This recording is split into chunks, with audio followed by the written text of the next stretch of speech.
domain and range of inverse trigonometric functions.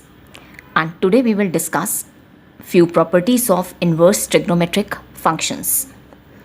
The first set of properties: sine inverse 1 over x is equal to cosecant inverse x for all x greater than equal to 1 and x less than equal to minus 1.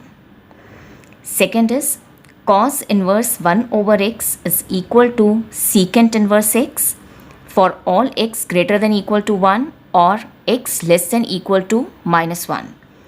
And third is tan inverse 1 over x is equal to cot inverse x for all x greater than 0.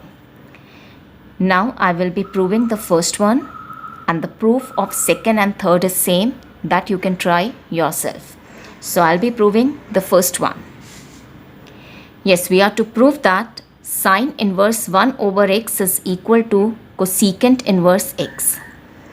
So let cosecant inverse x is equal to y.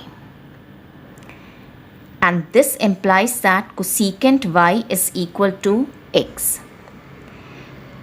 When we defined inverse trigonometric functions, I said every element will be associated with its pre-image. So here y should be the pre-image of x under the function cosecant x. So if cosecant inverse x is equal to y, this implies that cosecant y is equal to x. That is, pre-image of x is y under this function. Now we know that cosecant is reciprocal of the sine function. So 1 over sine y is equal to x, and from here I'll get sine y is equal to 1 by x. Now when sine y is equal to 1 by x, this would imply that y is equal to sine inverse 1 by x. Now what was y? Y was cosecant inverse x. So I get here cosecant inverse x is equal to sine inverse 1 over x. This is the result. Now on a similar line, you can prove the second and the third.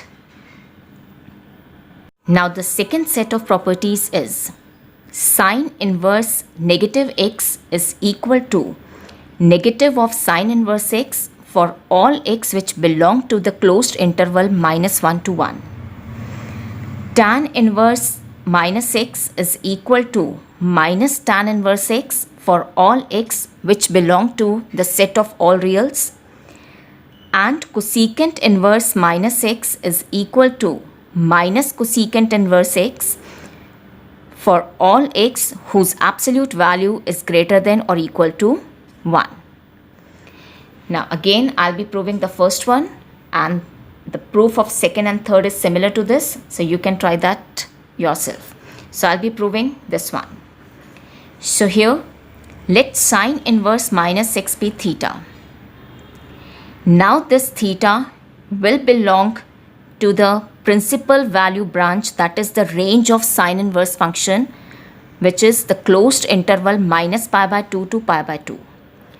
Now when sine inverse minus x is theta, this will imply that minus x is equal to sine theta.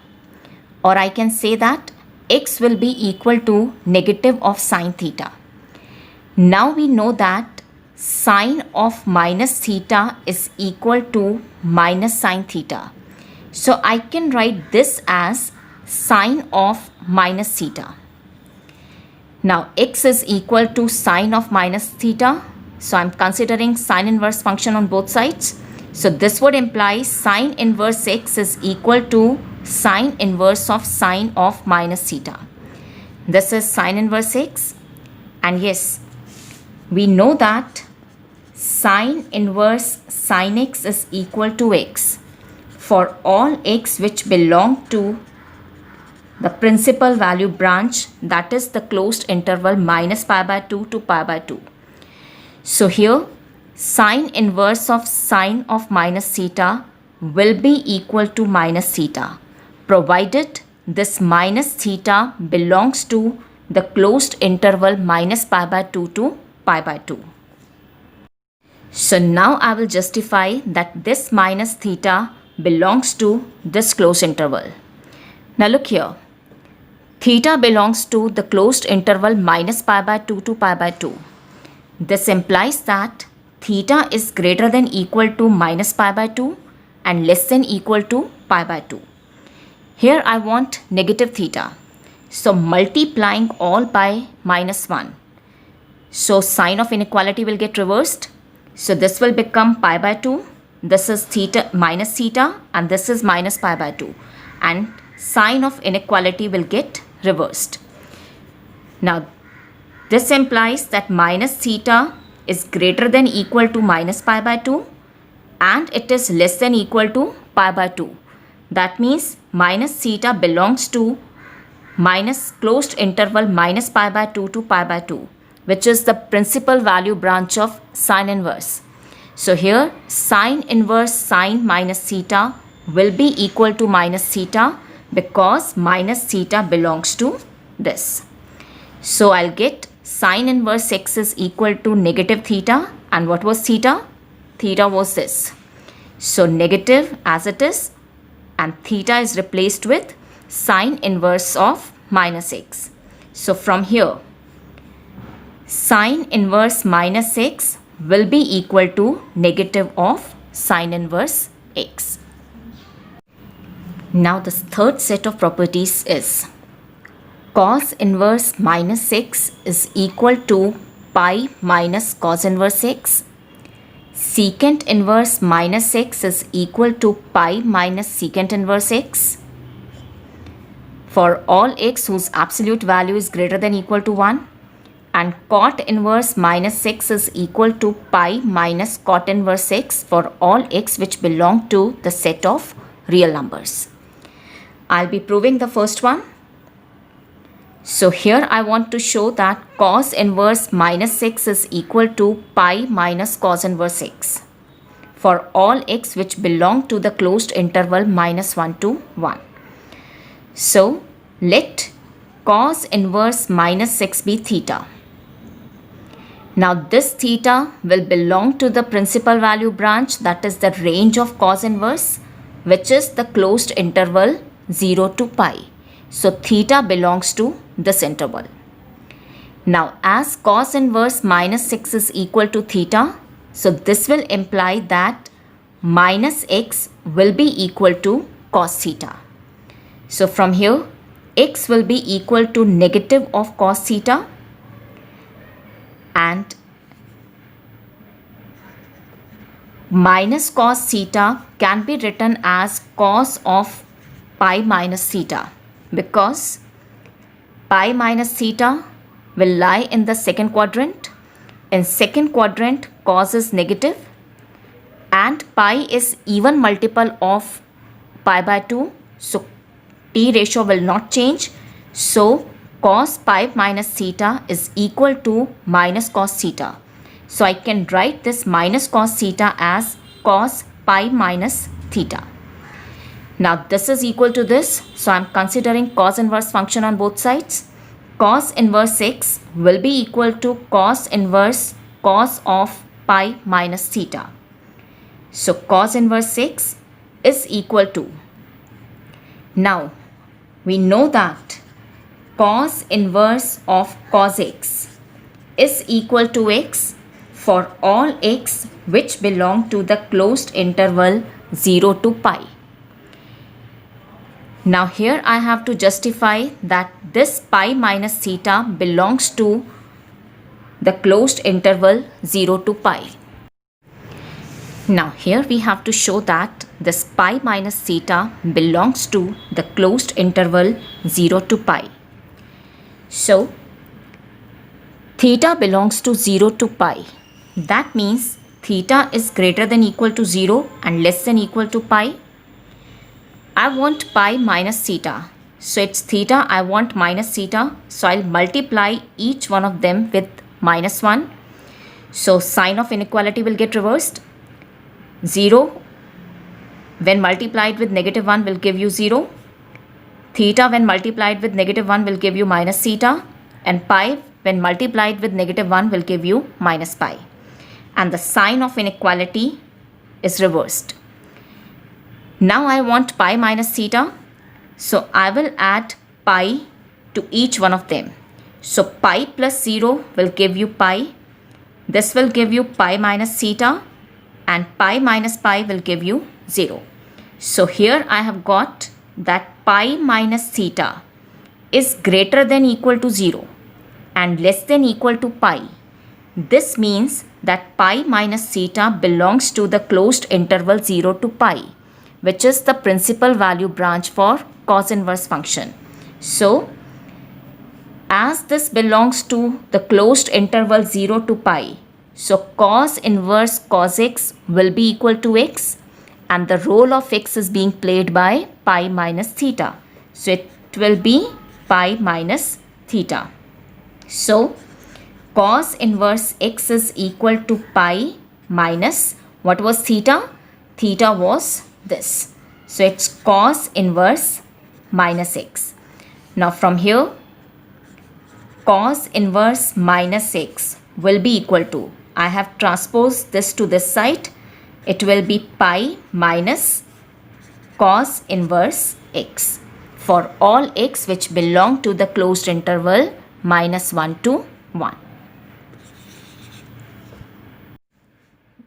Now the fourth set of properties is, in this set the first property is sine inverse x plus cos inverse x is equal to pi by 2 for all x which belong to the closed interval minus 1 to 1. Tan inverse x plus cot inverse x is equal to pi by 2 for all x which belong to R. And cosecant inverse x plus secant inverse x is equal to pi by 2 for all x whose absolute value is greater than or equal to 1. I'll be proving the first one, and the proof of the second and third is similar to the first one, so you can try that yourself. So I'll be proving the first one. I have to prove that sine inverse x plus cos inverse x is equal to pi by 2 for all x which belong to this closed interval. So for that, let sine inverse x is equal to theta. Now this theta will belong to the range of sine inverse function, which is the closed interval minus pi by 2 to pi by 2. So theta belongs to this interval. Now as sine inverse x is equal to theta, so x will be equal to sine theta. Now here I have to get this cos inverse x. So what I'll do, I can write this sine theta as cos pi by 2 minus theta, because we have learned that cos 90 degree minus x is equal to sine x. So cos pi by 2 minus theta is equal to sine theta. So I'm considering cos inverse on both sides because I have to introduce this. So cos inverse x is equal to cos inverse of cos pi by 2 minus theta. Now again, cos inverse cos x is equal to x, provided x belongs to the closed interval 0 to pi. So I have to justify that pi by 2 minus theta belongs to the closed interval 0 to pi.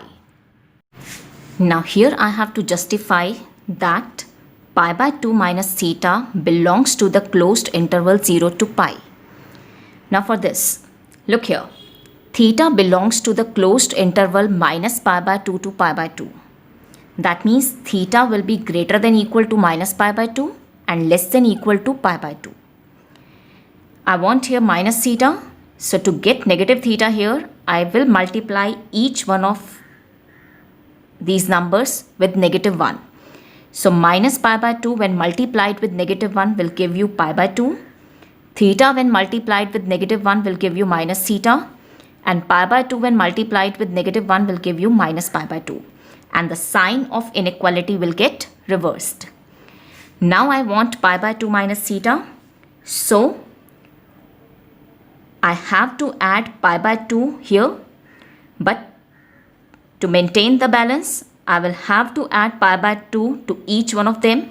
So here pi by 2 plus pi by 2 will give you pi. Here I'll get pi by 2 minus theta, and here pi by 2 minus pi by 2 will give you 0.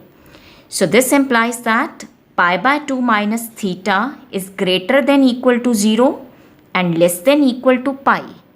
That means this pi by 2 minus theta belongs to the closed interval 0 to pi. So therefore, cos inverse cos x will be equal to x, and the role of x is being played by pi by 2 minus theta. So here I'll get cos inverse x is equal to pi by 2 minus theta, or cos inverse x plus theta, transpose this to this side, is equal to pi by 2. And what was theta? Theta was sine inverse x. So replace theta with sine inverse x. So I'll be getting sine inverse x plus cos inverse x is equal to pi by 2 for all x which belong to the closed interval -1 to 1.